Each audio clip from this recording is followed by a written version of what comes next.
Hi friends, मैं आपके लिए लेके आया हूँ क्लास 10th के एसएसटी का दो अहम क्वेश्चन। पहला क्वेश्चन हमारा है सविनय अवज्ञा आंदोलन क्या है। जी हाँ, पहला क्वेश्चन है सविनय अवज्ञा आंदोलन से आप क्या समझते हैं। इसे कह सकते हैं सविनय अवज्ञा आंदोलन क्या है, या फिर सविनय अवज्ञा आंदोलन पे आप टिप्पणी करें। इस बार 10th के लिए ये प्रश्न बहुत ही अच्छा प्रश्न है और ये प्रश्न इस बार पूछने की पूरी संभावनाएं बन रही है। आइए देखते हैं सविनय अवज्ञा आंदोलन क्या है। स्टूडेंट्स, आप लोग पहले वीडियो को लाइक कर दें और शेयर करना ना भूलें। इसे याद रखने के लिए आप बार बार इसे देखें, जिससे आपको अच्छी तरह से यह याद हो जाएगा। आइए हम देखते हैं इसका आंसर क्या है। आंदोलन हुआ, ये हुआ एक्स्ट्रा कर क्या, आंदोलन हुआ जन सैलाव है जो सदियों से सताए गए जनता के दर्द की कराह की आवाज है। जी हाँ, आंदोलन क्या है कि जनता को जो सताया जाता है जब, तो उनकी जो दर्द होती है वो आंदोलन के रूप में उभर कर बाहर आता है। ऐसा देखा गया है कि जब शासक वर्ग, जी हाँ, ऐसा देखा गया है कि जब शासक वर्ग यानी जो लोग हमारे ऊपर हुकूमत करते हैं, जनता की भावना को समर्पित नहीं करता है, तो वह आंदोलन के रूप में प्रस्तुत होता है। तो हम सबसे पहले हम आंदोलन का डिफिनीशन दिए हैं। आंदोलन किसे कहते हैं?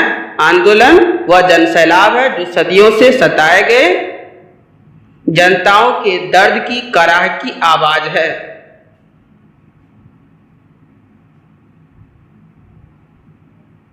उसके आगे हम देखते हैं कि सविनय अवज्ञा आंदोलन के साथ भी कुछ ऐसा ही हुआ, यानी सविनय अवज्ञा आंदोलन में भी कुछ ऐसे ही हुआ। कैसा हुआ कि जो शासक वर्ग थे वो जनता के मंसूबे पर खरा नहीं उतर सका। साथ ही कुछ ऐसी ही भावना को लेकर भारतीय स्वतंत्रता संग्राम के युग पटल पर अवतरित हुआ। गांधी के विचारों की आंधी ने अंग्रेजों के विरासत के खिलाफ सियासत शुरू कर दी। अब देखिए, अंग्रेज जो हमारे ऊपर हुकूमत कर रहे थे, तो उन लोगों ने हमारे ऊपर कई तरह के अत्याचार कर रहे थे, जिसकी वजह से महात्मा गांधी ने उनके अगेंस्ट में आंदोलन शुरू कर दिया। इसलिए कहा गया कि भारतीय स्वतंत्रता संग्राम के युग पटल पर अवतरित हुआ। गांधी जी के विचारों की आंधी ने अंग्रेजों के खिलाफ सियासत शुरू कर दी। कहने का मतलब है कि अंग्रेजों का जो शासन था उसका विरोध करना शुरू कर दिया।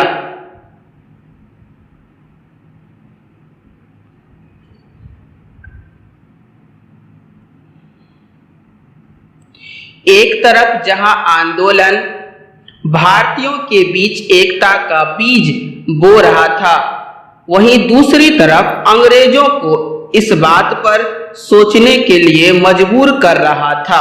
यानी जब हमारे महात्मा गांधी ने बिगुल बजा दिया कि अब हमें अंग्रेजों का अत्याचार नहीं सहना है, तो अंग्रेज इस बात पर सोचने के लिए मजबूर हो गया कि इन्हें हम कैसे रोकें। अगर बात इस युद्ध की जाए तो इसे हम इस प्रकार चरणबद्ध कर सकते हैं। तो सविनय अवज्ञा आंदोलन क्या जो हुआ था, उसका जो कारण की बात करें तो उनके कारण को हम इस प्रकार चरणबद्ध कर सकते हैं। देखते हैं कि पहला इसमें कारण क्या है। पहला कारण इसका है साइमन कमीशन की दूषित नीति, यानी साइमन कमीशन की जो नीति था वो दूषित यानी गलत। दूसरा है विश्वव्यापी आर्थिक मंदी। तो दूसरा क्या हो जाएगा? विश्वव्यापी आर्थिक मंदी। तीसरा है पूर्ण स्वराज की मांग, और चौथा है गांधी जी की 2 सूत्री मांग। तो ये 4 कारण है किसके? सविनय अवज्ञा आंदोलन के। आगे बढ़ते हैं। कारण और परिणाम एक ही सिक्के के 2 पहलू है। जी हाँ, कारण और परिणाम एक ही सिक्के के दो पहलू है। एक नाव है तो दूसरा पतवार, दोनों के ऊपर ही उस आंदोलन की बागडोर सवार है। तो यहां तक हम देख लिए कि एक नाव है तो दूसरा पतवार, किसका? सविनय अवज्ञा आंदोलन का, और दोनों एक ही सिक्के के दो पहलू है। तो ये हम देख लिए। अब इसके आगे बढ़ते हैं।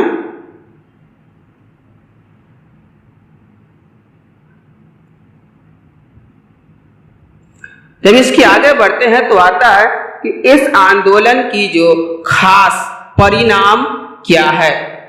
अब इस आंदोलन का परिणाम क्या हुआ? नंबर 1, जनताओं में राजनीतिक चेतना। नंबर 2, महिलाओं में राजनीतिक जागृति। और नंबर 3, 1935 का भारतीय संशोधन अधिनियम। तो ये था आपका सविनय अवज्ञा आंदोलन। इसे आप अच्छी तरह से देख लें। इस बार एक मैट्रिक के एग्जाम के लिए ये प्रश्न 7 नंबर से लेकर के 5 नंबर के बीच में आता है ये प्रश्न। तो इसे बार बार देखें और दोस्तों में भी शेयर कर दें। कहीं इस तरह इसमें आपको दिक्कत हो तो कमेंट बॉक्स में जरूर करें, मैं इसका रिप्लाई जरूर करूंगा। तो आप इस तरह देख लेंगे। कभी कभी प्रश्न को इस तरह पूछ देता है कि सविनय अवज्ञा आंदोलन क्या है, इसके परिणाम की चर्चा करें या इनके कारणों की चर्चा करें। तो आपको इसका जवाब पूरा लिखना पड़ेगा।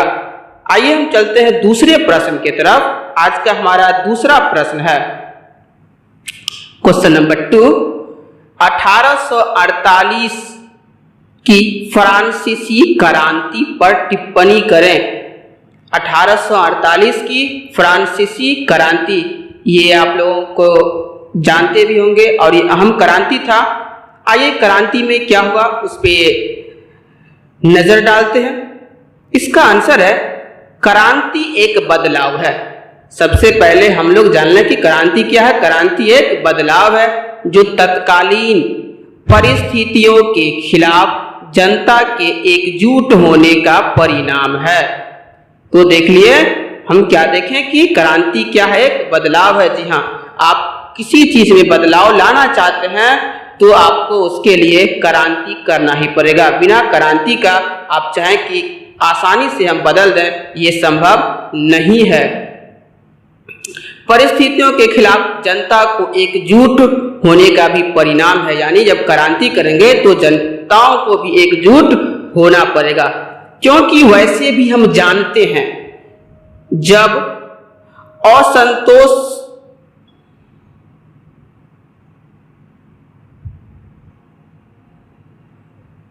थोड़ा सा मिस टाइप हो गया है, आपको लगे जब असंतोष की भट्ठी में, ये भक्ति लिखा गया, भट्ठी लिखेंगे। जब असंतोष की भट्ठी में स्वार्थ की लकड़ी जलती है तो क्रांति की आग धधकती है। मैं आपको इस पॉइंट को फिर से एक बार क्लियर कर देना चाहता हूं, क्योंकि वैसे भी हम जानते हैं कि जब असंतोष की कोख में स्वार्थ की लकड़ी जलती है, या कोख या भट्ठी जो लिखना चाहे लिख सकते हैं, जलती है तो क्रांति की आग धधकती है। 1848 की क्रांति भी इससे कोई अछूता नहीं रहा। यानी 1848 का जो फ्रांसीसी क्रांति हुआ वो भी इससे अछूता नहीं रह सका।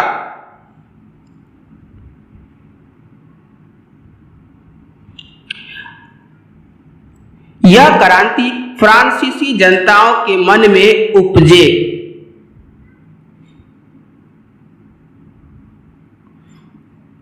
असंतोष की चिट्ठा है।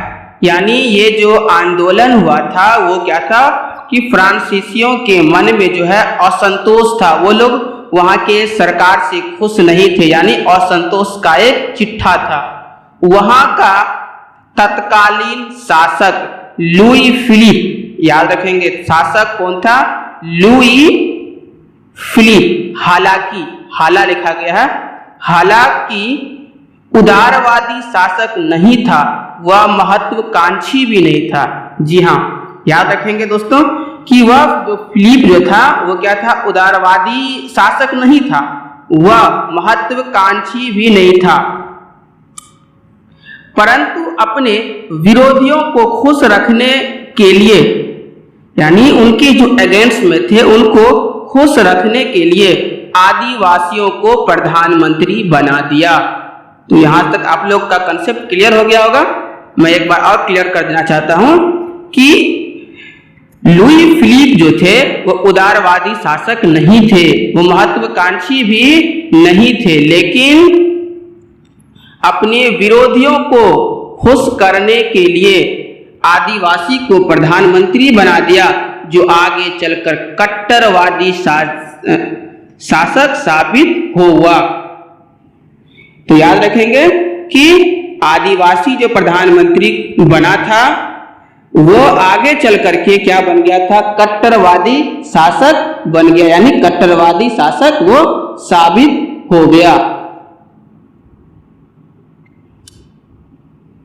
तभी तो उसके शासन में भूखमरी और बेरोजगारी इतनी बढ़ गई, यानी वो कट्टरवादी हो गए, जिसके कारण उसके शासन काल में क्या हुआ, भूखमरी और बेरोजगारी अपनी चरम सीमा पर थी, इतनी बढ़ गई कि देखते ही देखते फ्रांसीसी क्रांति की बिगुल बज गई। जी हाँ दोस्तों, जब भूखमरी और बेरोजगारी इतनी बढ़ गई कि जनता ने तबाह होकर के फ्रांसीसी क्रांति का ऐलान कर दिया, यानी बिगुल बजा दिया, जिसे 1848 की फ्रांसीसी क्रांति का नाम दिया गया। दोस्तों यहाँ पर ये 8 होगा, यानी 1848 की फ्रांसीसी क्रांति का नाम दिया गया। तो आपका ये 2 महत्वपूर्ण क्वेश्चन था जो इस बार मैट्रिक का एग्जाम देंगे उनके लिए बहुत ही महत्वपूर्ण प्रश्न है। इन्हें स्टूडेंट्स आप लोग अच्छी तरह से देख लेंगे। किसी तरह की परेशानी हो तो आप मुझे कमेंट जरूर करेंगे, मैं आपके कमेंट का रिप्लाई अवश्य करूंगा।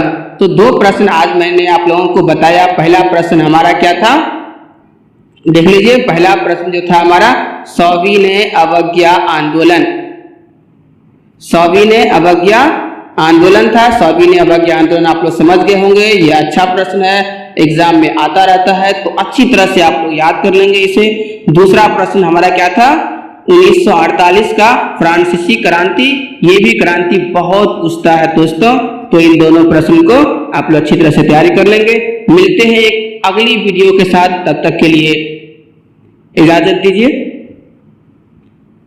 Bye bye. अपना आप लोग ख्याल रखें। कोविड-19 का पूरी दुनिया में महामारी चल रहा है, इससे आप लोग बचें, एक दूसरे से दूर रहें, सोशल डिस्टेंस मेंटेन करें।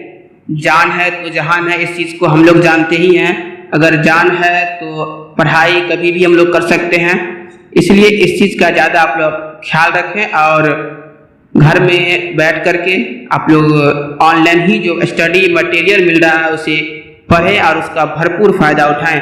तो मैं अब नेक्स्ट वीडियो में आपके लिए अगला प्रश्न, जो खास प्रश्न आपके एग्जाम के लिए होगा, मैं लेकर के आऊँगा।